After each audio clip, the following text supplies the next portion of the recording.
आप जहाँ इच्छा करिए, प्राकृतिक सौंदर्य से भरपूर है उत्तराखंड, वहाँ पे आप रील्स भी बनाइए, आप वो करिए।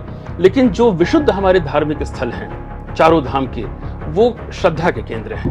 वहाँ जाकर आप रील्स बनाएं, वहाँ पर उसको आप अपलोड करें। आप इसमें दो चीज़ों का आप नुकसान करते हैं। तो हम लोग पहले भाषाओं में कहते थे खोया पाया हुआ एक कैंप, जहाँ पर लोग बच्चों के साथ आते थे, बुजुर्गों के साथ आते थे और लोग एक दूसरे से भूल जाते थे, तो उसको ही एक नाम दिया गया है। हमारे प्लेन ड्रेस में हम लोगों ने कई कर्मचारियों को तैनात कर रखा है। महिला कमांडोस, ये महिला भी है जो दर्शनार्थी के रूप में भी हो सकती है, उनको भी हम लोगों ने 20-50 की लाइन में बीच में वो भी रहती है। कोई सिस्टम परफेक्ट नहीं है, अगर उसमें कोई कमी है आप बताइए, हम तैयार बैठे हैं उसमें सुधार करने के लिए।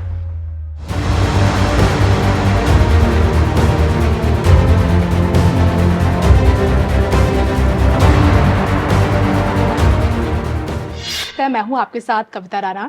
मेरे साथ मौजूद हैं विनय शंकर पांडे जी, जो कि गढ़वाल कमिश्नर हैं और सचिव मुख्यमंत्री भी हैं, और जिनके अंतर्गत चारधाम यात्रा की जो यात्रा सुचारू रूप से चल भी रही है। सर, सबसे पहले तो आपका धर्म ज्ञान में स्वागत है। नमस्कार सर, हमने धर्म ज्ञान मतलब चारधाम की यात्रा पर हम गए, वहाँ पे हमने रिपोर्टिंग की, 3 दिन हम वहाँ पे रहे भी, तो वहाँ की व्यवस्था को देखते हुए हमें पहले के मुकाबले और अब के काफ़ी बदलाव नज़र आया। लेकिन मैं सबसे पहले आपसे ये जानना चाहूँगी कि कितनी नई सुविधाएं इस बार आपकी तरफ से वहाँ भक्तों को मिल रही है, जो मैंने भी देखा, और क्या नई आप सोच रही है आगे देने को भी? देखिए, ये चार धाम यात्रा हमारे प्रदेश की ही नहीं, इस देश की बहुत ही महत्वपूर्ण यात्राओं में से एक यात्रा होती है। और इसका जो सीज़न होता है वो काफ़ी कम, लगभग 6 मंथ का एक पूरा इसका ड्यूरेशन होता है। यात्रा जब पिछले वर्ष नवंबर में समाप्त हुई थी, तो इस वर्ष जनवरी के प्रारंभ से ही इस यात्रा की तैयारियां हम लोगों ने प्रारंभ कर दी थी। और हमारे प्रदेश के माननीय मुख्यमंत्री जी का बड़ा ही स्पष्ट निर्देश था कि जो फीडबैक हम लोगों को पिछली यात्राओं में मिला, जैसे हम लास्ट 2 इयर्स की यात्राओं को कंपेयर करें तो पहले 46 लाख आए थे 22 में, 23 में ये संख्या 56 लाख हो गई। कांवड़ मेला जो हमारा हरिद्वार में हुआ, उसमें बड़ी ही गुणात्मक वृद्धि हुई और संख्यात्मक वृद्धि भी हुई। तो इसको लेकर ये उम्मीद थी कि इस बार भी यात्रा पिछले वर्ष की तुलना में कहीं ज़्यादा तीर्थयात्री आएंगे। तो मुख्यमंत्री जी का एक स्पष्ट निर्देश था कि यात्रा में जो यात्री हमारे श्रद्धालु देश विदेश से आ रहे हैं, उनके लिए बहुत ही बेहतर सुविधाएं होनी चाहिए, ताकि एक वो अच्छा एक्सपीरियंस लेकर हमारे प्रदेश से जाएं और उन्हें याद रहे कि वो हमारे उत्तराखंड में चारधाम यात्रा करने के लिए आए थे। उनका अनुभव बहुत ही सुखद होना चाहिए। माननीय मुख्यमंत्री जी के लेवल पर करीब 3 से 4 बैठकें प्रिपरेशन के लिए की गई। एज एक डिविजनल कमिश्नर गढ़वाल, मेरे स्तर पर भी लगातार इसकी समीक्षा की जाती रही और लोगों के सुझाव लिए गए। जो भी स्टेक होल्डर्स होते हैं, पुरानी यात्रा में क्या हमसे कमियां रह गई थी, उसको और कैसे बेहतर बनाया जाए, CS लेवल पर भी हुई। इस बार की यात्रा में बेसिकली हमारे 3 मुख्य डिस्ट्रिक्ट इसमें आते हैं, उत्तरकाशी, रुद्रप्रयाग और चमोली। तो इसमें पहला हम लोगों का सबसे ज़्यादा जो फोकस था कि इन यात्रा मार्ग हैं, ये हमारे बहुत ही अच्छी कंडीशन में होने चाहिए, क्योंकि मैक्सिमम यात्रा का हमारा जो परसेंटेज होता है वो बाई रोड ही होता है। और कुछ लोग होते हैं जो हमारे काफ़ी सक्षम किस्म के श्रद्धालु होते हैं, वो अपना चॉपर चार्टर्ड कर लेते हैं, वो जाते हैं। लेकिन 95 देन मोर परसेंटेज को अगर आप कहें तो वो हमारे वही तीर्थयात्री होते हैं जो सड़क मार्ग से यात्रा करते हैं। तो इसका विशेष ध्यान रखते हुए पूरे मार्गों की व्यवस्था बहुत ही अच्छी हो। जो भी बारिश के सीज़न में, जो उनमें, चूँकि हमारा हिली स्टेट है, तो हर साल ज़्यादा बारिश और लैंडस्लाइड से सड़कें डैमेज भी होती हैं।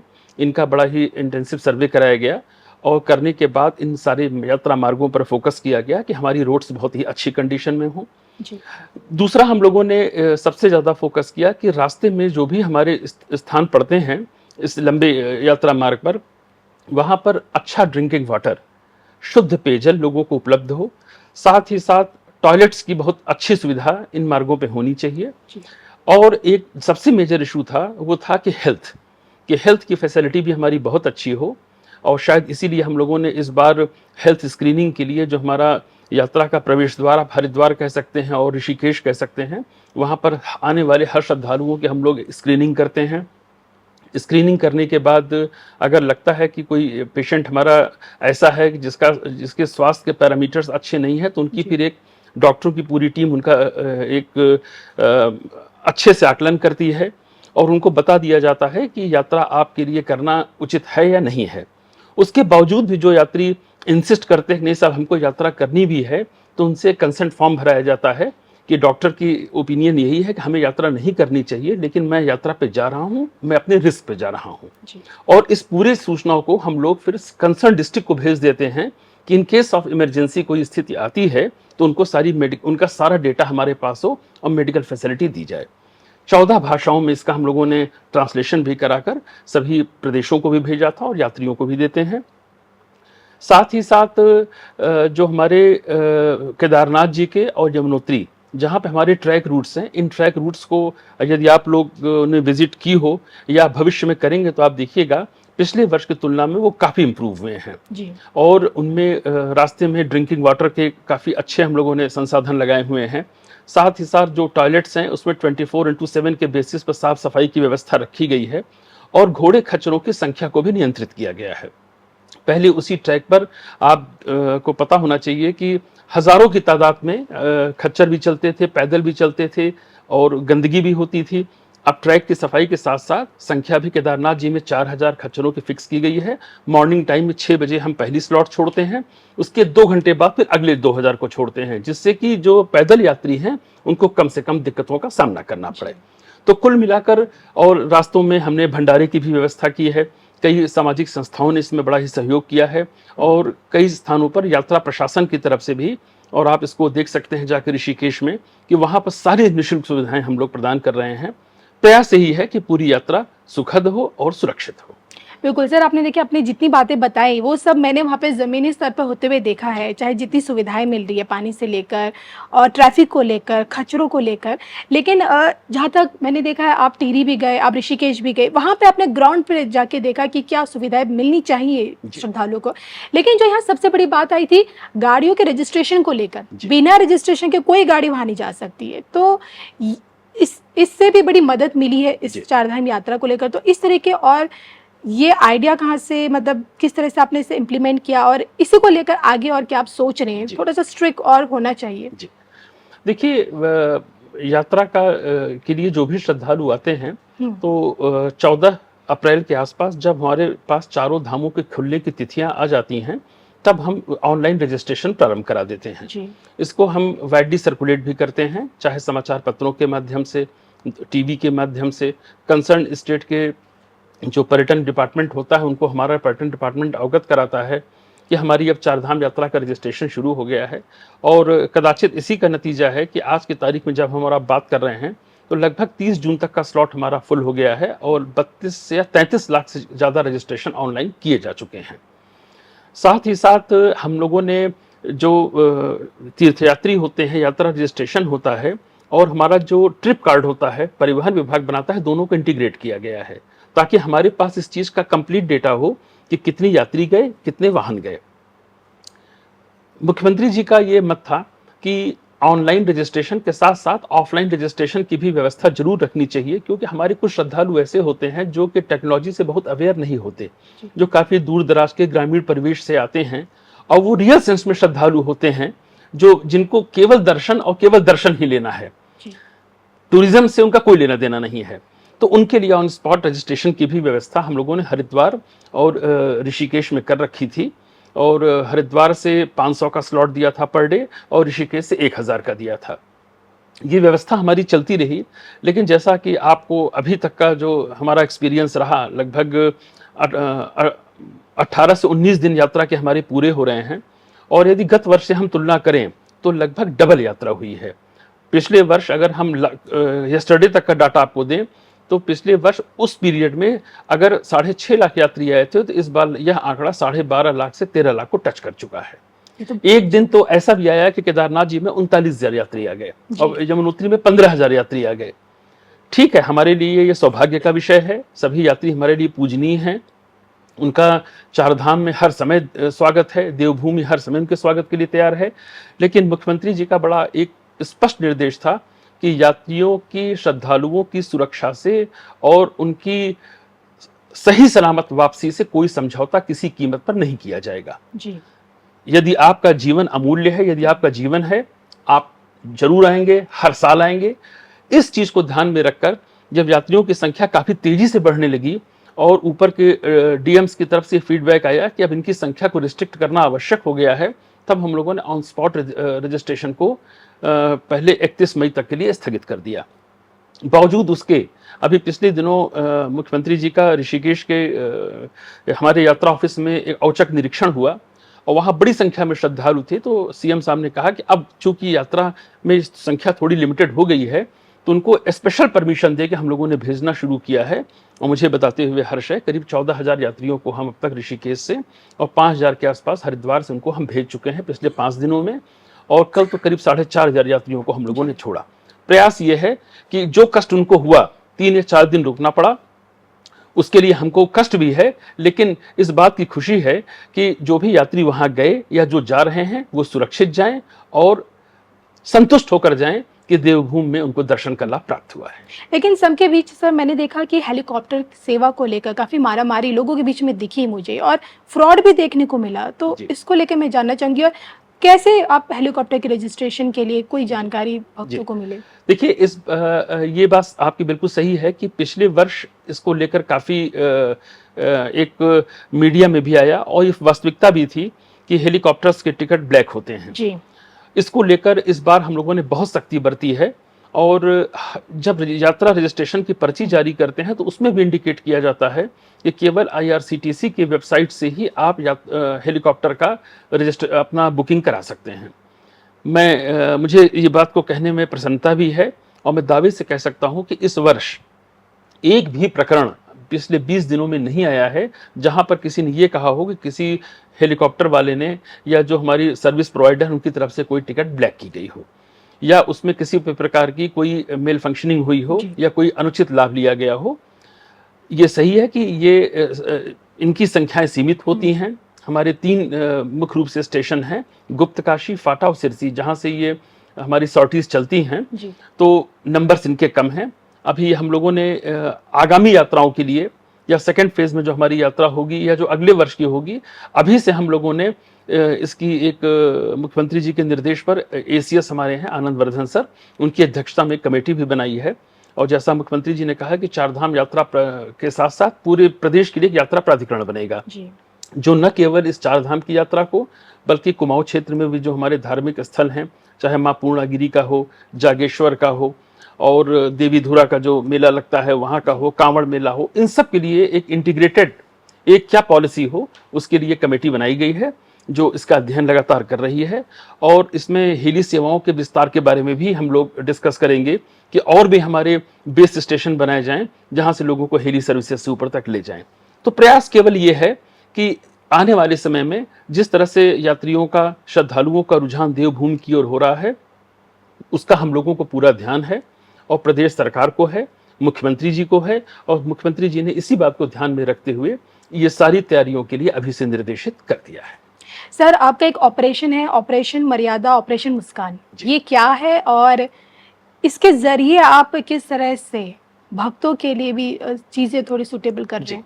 देखिए, ऑपरेशन मुस्कान तो जिसको हम लोग पहले भाषाओं में कहते थे खोया पाया हुआ एक कैंप, जहां पर लोग बच्चों के साथ आते थे, बुजुर्गों के साथ आते थे और लोग एक दूसरे से भूल जाते थे, तो उसको ही एक नाम दिया गया है और काफ़ी अच्छा कार्य इसने किया है।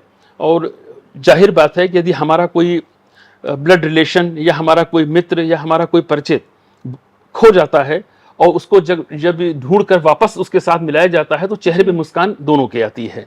इसको ऑपरेशन मुस्कान का नाम दिया गया है। जहाँ तक आपने मर्यादा की बात की, आपको पता है कि शुरुआत के दिनों में ये भी काफ़ी चीज़ें निकल कर आई कि लोग हमारे मंदिर परिसर में वहाँ पर रील्स बना रहे हैं, तरह तरह की शूट कर रहे हैं। जाहिर बात है कि आपका अपना शौक हो सकता है, आप बिल्कुल शौक अपने पूरा करिए। आपका करीब 200 से 250 किलोमीटर का पूरा मार्ग है, आप जहाँ इच्छा करिए, प्राकृतिक सौंदर्य से भरपूर है उत्तराखंड, वहाँ पे आप रील्स भी बनाइए, आप वो करिए। लेकिन जो विशुद्ध हमारे धार्मिक स्थल हैं चारों धाम के, वो श्रद्धा के केंद्र हैं। वहाँ जाकर आप रील्स बनाएं, वहाँ पर उसको आप अपलोड करें। आप इसमें 2 चीज़ों का आप नुकसान करते हैं। एक तो जो श्रद्धालु आते हैं, एक उनकी भावनाओं को आहत करते हैं, साथ ही साथ आप समय भी वहाँ पर ज़्यादा व्यतीत करते हैं। क्योंकि इन स्थलों पर भीड़ भी बहुत होती है और आपने रील्स बनाने में अगर 15 मिनट, 20 मिनट, आधे घंटे का समय लगाया तो आपने उतनी देर तक उस एरिया को होल्ड कर लिया। तो दोनों पर्पस इसका था और इसको बहुत सख्ती से लागू किया गया। लोगों के मोबाइल भी जब्त किए गए, जुर्माने लेकर उसको छोड़ा भी गया और मैं समझ रहा हूँ कि अब इसमें काफ़ी कमी आ गई है। मैं मानता हूँ कि हमारे देश के क्षेत्र से जितने लोग भी आते हैं वो बड़े ही समझदार लोग हैं और शासन और प्रशासन की जो एसओपी समय समय पर लागू होती है, जब उनको जानकारी मिलती है तो हमारे साथ कोऑपरेट भी करते हैं। तो ये दोनों पर्पस हमारा इसमें रहा है। सर, अब तक तो देखिए चारधाम यात्रा मुझे तो वीआईपी मूवमेंट से मुक्त नजर आया, लेकिन अब आगे क्या वीआईपी मूवमेंट क्या आगे हमें देखने को मिलेगा? क्योंकि अभी तो मुझे नहीं दिखा और मुझे बहुत प्रसन्नता है आपको बताते हुए कि लाइन में देखिए कोई वीआईपी मूवमेंट था और वहाँ पे जितने भक्त वो भी बड़े खुश थे कि उन्हें भी कहीं कोई समस्या नहीं आ रही थी अपने आराध्य के दर्शन के लिए। लेकिन देखिए कहीं ना कहीं आप पे दबाव होगा ऊपर से वीआईपी मूवमेंट को लेकर। देखिए, जब यात्रा प्रारंभ हुई थी तो जैसा मैंने आपसे कहा कि ये हम लोगों को एप्रीहेंशन था कि संख्या बहुत अधिक आएगी। तो इस बात को लेकर मुख्यमंत्री जी ने स्वयं अपनी तरफ से ये इनिशिएटिव लेते हुए उन्होंने निर्देश दिए कि यात्रा के प्रारंभिक चरणों में हम किसी भी प्रकार के वीआईपी दर्शन को अनुमन्य नहीं करेंगे। जब भी कोई वीआईपी मूवमेंट होता है तो हमारे चाहे वो पुलिस बल हो, मजिस्ट्रेसी हो, एक मैन पावर इंगेज होती है। साथ ही साथ अगर वो गर्भगृह में जाके दर्शन कर रहे हैं तो वो भी समय थोड़ा सा कंज्यूमिंग होता है।